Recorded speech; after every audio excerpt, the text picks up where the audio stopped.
আমাদের গাফিলতি কী পাইছেন একটু বলেন।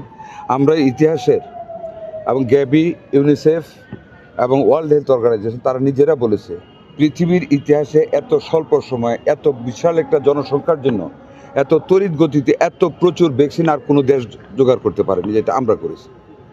আমাদের ডাক্তাররা অনেক পরিশ্রম করে যাচ্ছে। একটা ভেন্টিলেটর বিগত সরকার রেখে যায় নাই আমাদের হাতে, একটা মিজেলসের ভ্যাকসিন রেখে যায় নাই।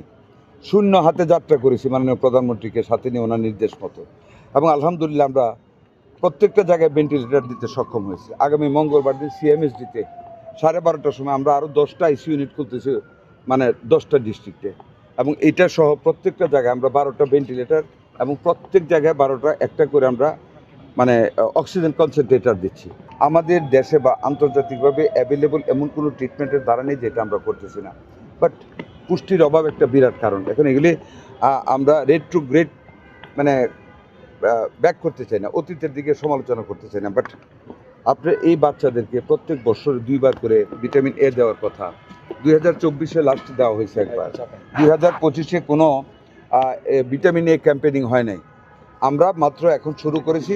আগামী জুন মাসের 10 তারিখের মধ্যে আমরা প্রচুর পরিমাণে ভিটামিন এ ইউনিসেফের কাছ থেকে পাচ্ছি এবং দেশব্যাপী আমরা এটা করে যাব।